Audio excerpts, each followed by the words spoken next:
আর তাকে এই অবস্থায় সারাঙ্গের দাদিমা ধরে ফেলে। আর তখন তার দাদিমা বলতে থাকে যে কেন এই শয়তান ছেলেটি তার নাতনির দিকে কুনজর দিচ্ছে। আর দাদিমা তো গোয়নকে খুব বকাঝকা করতে থাকে। আর তখন গোয়ন দাদিমাকে বলতে থাকে যে সে সারাঙ্গের কোম্পানিরই একজন লোক। দাদিমা তখন গোয়নকে রেস্টুরেন্টের কাজে লাগিয়ে দেয় আর তাকে পেঁয়াজ কাটতে বলে। পেঁয়াজ কাটতে গিয়ে তো গোয়নের অবস্থা খুবই খারাপ হয়ে যায়। দাদিমা তাকে তো খুবই বকাঝকা করতে থাকে, কারণ সে তো ভালোভাবে পেঁয়াজ কাটতেই জানে না। আর সারাং যখন গোয়নকে এমন অবস্থা দেখতে পায় সে তো খুব অবাক হয়ে যায়। গোয়ন তখন তাকে বলে যে তার এমন অবস্থার জন্য তার দাদিমাই দায়ী। আর তখন সারাং তার দাদিমাকে বলতে থাকে যে সে কেন গোয়নকে দিয়ে কাজ করাতে গেল। আর তখন দাদিমা তো দেখতে পায় যে গোয়নের জন্য তো সারাং খুব মায়া দেখাচ্ছে। এরপর তারা সেখান থেকে চলে আসে। এরপর সারাং গোয়নকে বলে যে সে কি মিষ্টি খাবে।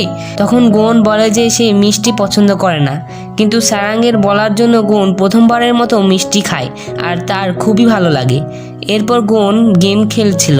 গেম খেলার সময় গোয়ন বারবার হেরে যাচ্ছিল, তাই সারাং গোয়নকে গেম খেলতে মানা করে। আর তখন গোয়ন সারাংকে কাছে টেনে নেয় আর সে সারাংকে বলে যে সারাং যেন তাকে একবার সুযোগ দেয় খেলার জন্য। আর এভাবেই তাদের মাঝে দুষ্টু মিষ্টি খুনসুটি জমতে থাকে। আর গোয়ন সেই খেলাতে জিতে যায়। খেলা জেতার জন্য তারা এতটাই খুশি হয়ে যায় যে খুশিতে তারা একে অন্যকে জড়িয়ে ধরে। গোয়ন সারাংকে বলতে থাকে যে জীবনে ছোট খুশিগুলো তো সে কখনোই পায়নি, সে সারাঙ্গের সাথে এই সমস্ত খুশিগুলো খুঁজে পাচ্ছে। এরপর সারাং যখন চোট পেতে যাবে তখন গোয়ন তাকে জড়িয়ে ধরে। সেই মুহূর্তেই তারা দুজন দুজনকে এক দৃষ্টিতে দেখতে থাকে। এরপর সারাঙ্গের দাদিমাকে ইমপ্রেস করার জন্য গোয়ন তার জন্য ফুল নিয়ে আসে, কিন্তু দাদিমা কিছুতেই ইমপ্রেস হয় না। দাদিমা বলতে থাকে যে গোয়নের বাবা ধনী হলে চলবে না, গোয়নকে নিজেই ধনী হতে হবে। এরপর সারাঙ্গের দাদিমা গোয়নের খুব আদর করতে থাকে, কারণ তিনি গোয়নকে পছন্দ করে ফেলেছিলেন, কিন্তু তিনি গোয়নকে তা জানতে দেন না।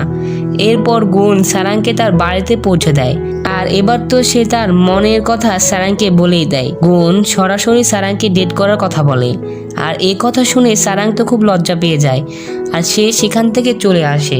অন্যদিকে আমরা দাইয়ুলকে দেখতে পাই, যে কিনা তার জবটাকে সামলাতে গিয়ে তার সংসারে সময় দিতে পারছিল না, সে তার মেয়েকে সময় দিতে পারছিল না। তো এরপর গোয়ন একজনের জন্মদিনের পার্টিতে আসে আর সে সেখানে এসে একটি মেয়ের সাথে দেখা করে আর সেই মেয়েটি গোয়নকে জড়িয়ে ধরে।